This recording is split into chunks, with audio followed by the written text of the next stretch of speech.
Olá, meus amigos, amigas, ouvintes desse canal. Feliz Ano Novo a todos. Eu gostaria de começar esse ano de 2023 trazendo uma reflexão a respeito da ressurreição. A gente já falou isso num vídeo anterior, né, que a ressurreição é a base da nossa fé. Só que aí não quero ser muito extenso, mas aí eu quero concluir o raciocínio, porque eu acho que é importante nós fecharmos essa ideia da ressurreição, porque ela é fundamento da fé cristã.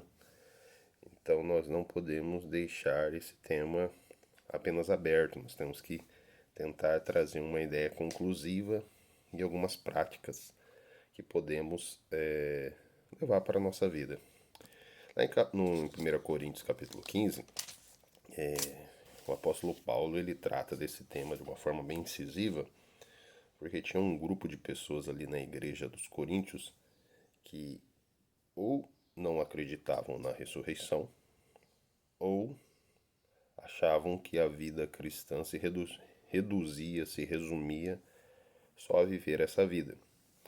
E as duas vertentes são igualmente prejudiciais, porque a fé cristã ela nos leva a uma transcendência. Nós servimos a um Deus eterno que criou todas as coisas, que fez tudo do bom e do melhor, criou o homem e a mulher, à sua imagem e semelhança, e colocou no jardim para cuidar, guardar, cultivar. E com a desobediência do homem e da mulher, houve essa desconexão da comunhão plena entre Deus e o homem. E Deus trouxe, planejou, determinou um plano de redenção. E esse plano de redenção, ele vem através de Jesus Cristo, que seria aquele que executou o plano de redenção com excelência. Ele veio, se tornou homem, obedeceu a Deus em tudo, o que o primeiro Adão e toda a raça humana não conseguiu fazer. Assim, sendo justo e justificador de todo aquele que crê, né? Todo pecador que se arrepende e crê no Senhor Jesus Cristo é salvo, se torna filho de Deus, como diz a palavra em João capítulo 1, versículo 12, mas a todos quantos o receberem, deu-lhes o poder de serem feitos filhos de Deus, a saber aos que creem no seu nome. Ok. Então Jesus executou esse plano de redenção, ascendeu aos céus e enviou o Espírito Santo à sua igreja, que começou ali com os 12 apóstolos e mais os discípulos, ali mais ou menos uns 500 discípulos, né? Lá no cenáculo do templo, na descida do Espírito Santo, na festa de Pentecostes, era mais ou menos umas 120 pessoas que receberam o Espírito Santo, falaram em outras línguas e proclamaram as grandezas de Deus na língua dos povos que estavam ali em Jerusalém e que entenderam a mensagem. E o apóstolo Pedro ele se levanta para explicar o que está acontecendo. Ele fala que ali está se cumprindo a profecia de Joel, que nos últimos dias derramaria do Espírito Santo sobre toda a carne, e, e era aquilo que estava acontecendo. E as pessoas perguntaram o que devemos fazer. E Pedro fala: vocês precisam se arrepender dos seus pecados para que eles sejam cancelados e venham tempos de refrigério do Senhor. E ali converteu 3.000 almas. E a história da igreja vai se desenrolando. E nesse cenário, Paulo, ele era um fariseu que perseguia a igreja. E ele se converteu nesse período. Ele teve uma visão do Cristo ressurreto quando estava no caminho de Damasco para prender, matar, fazer tudo o que ele já estava fazendo com os cristãos. Ele teve ali um encontro com o Cristo ressurreto e isso mudou a sua perspectiva, mudou a sua mentalidade, mudou a sua vida. E ele se tornou um cristão. E por um período a igreja, logicamente, os irmãos ficaram confusos porque Paulo era um perseguidor e ali estava falando que era cristão agora. Eles podiam entender que não, ele está se fazendo por cristão para prender mais gente de nós, matar mais gente de nós. Aí Paulo teve que por um período ali, demonstrar praticamente ali, pregando o evangelho, exortando, mostrando na sua vida diária, que ele era realmente um cristão. E o perseguidor passou a ser perseguido, logicamente, né? Ele passou a ser perseguido também. E uma das igrejas que Paulo abriu nesse contexto, depois que ele se tornou um missionário, um apóstolo, foi a igreja de Corinto. E a igreja de Corinto deu muito trabalho para Paulo. Se você ler a primeira carta aos Coríntios ali, ela é recheada de muitos problemas, né? Paulo trabalha ali diversos problemas mesmos. Eles estavam se reunindo para comer, embebedar, era a famosa festa do amor que tinha lá, e depois ficava para ceia, e uns estavam embriagados, outros estavam dormindo. Os pobres eram discriminados, né? Os ricos comiam demais, não deixavam para os pobres, não havia ali uma repartição justa de tudo que tinha ali, não havia solidariedade, não havia comunhão, não havia um senso de família. E ali tinham pessoas que achavam que por profetizar e falar em outras línguas eram superiores aos outros. Então, tinha diversos problemas. Todos esses problemas, até o capítulo, quando chega no capítulo 13, Paulo trata de todos eles quando ele fala do amor, né? Ele fala lá naquele texto ali poeticamente lindo, né? Ainda que fale da língua dos homens e dos anjos, se não tiver amor, serei como um bronze que sou, metal que tine. Ali ele vai tratando de cada um dos problemas. E ele, no final, ele encaixa ali, né? Aquele, falando que quando era menino pensava como menino, agia como menino, mas quando me tornei homem, deixei as coisas de menino. Né? Ele estava querendo dizer que a igreja precisa amadurecer, tinha que sair dessa fase da meninice. Até aí, entre aspas, tudo bem. Ele lidou com todos esses problemas. São problemas que acontecem mesmo, né? Mas, no capítulo 15, aí é que é algo que ele tem que defender a fé, né? Porque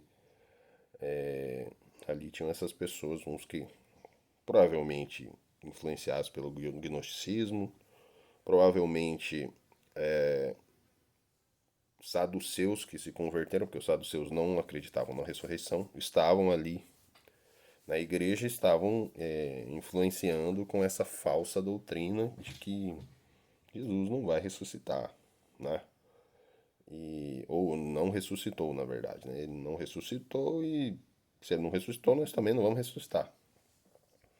E ele trata, né? Ele defende aqui, primeiro a gente até anotei aqui do versículo 1 ao 19, ele defende a mensagem do evangelho, né? Que eles pregaram.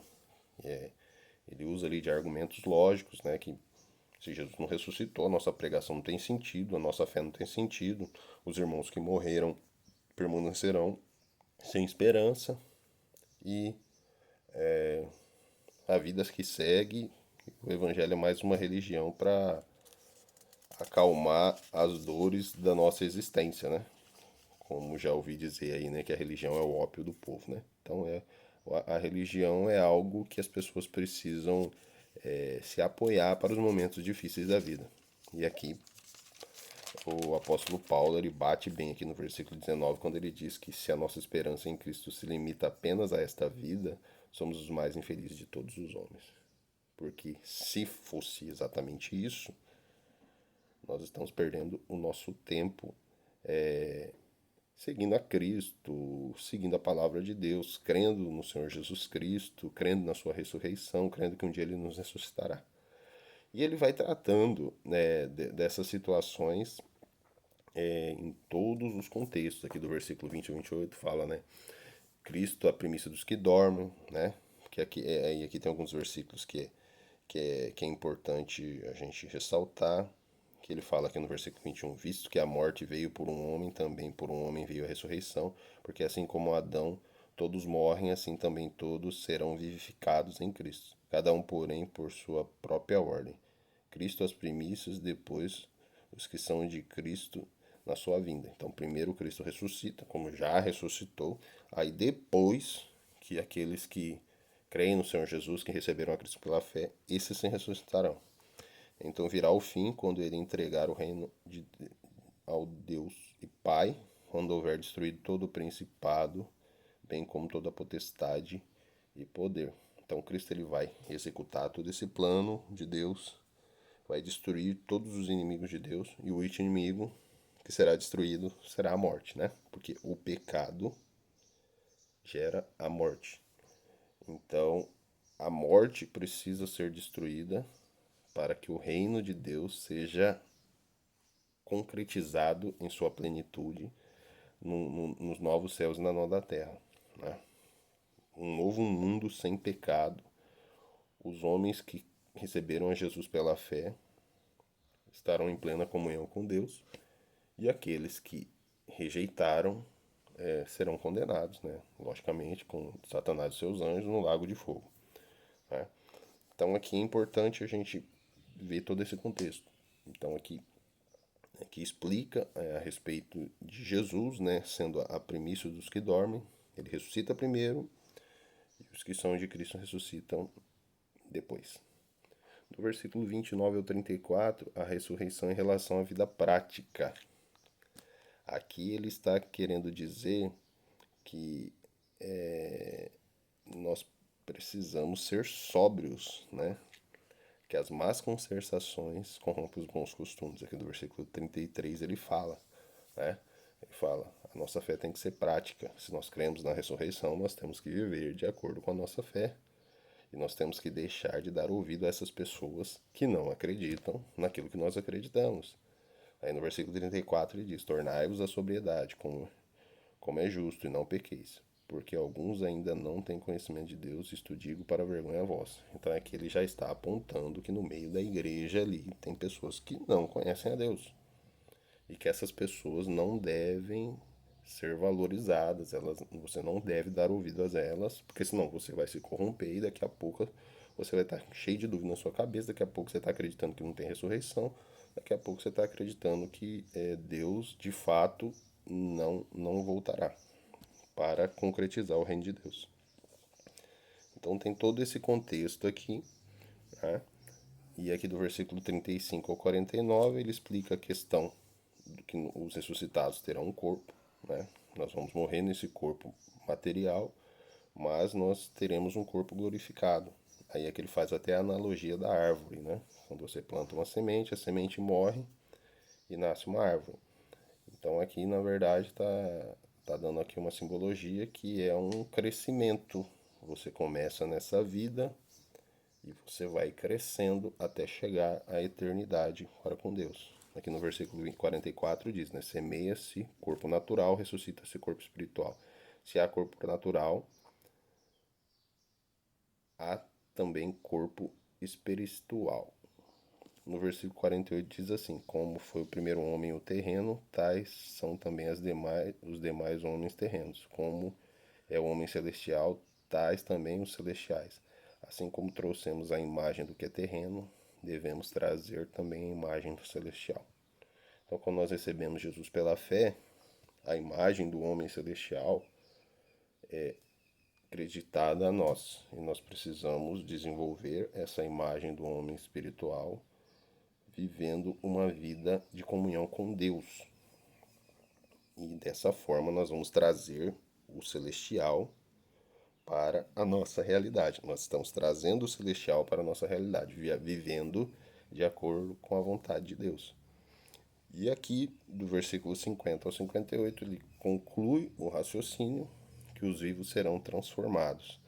Ele diz aqui, né, que no versículo 51, eis que vos digo um mistério, nem todos dormiremos, mas transformados seremos todos no momento, no abrir e fechar de olhos, ao ressoar da última trombeta.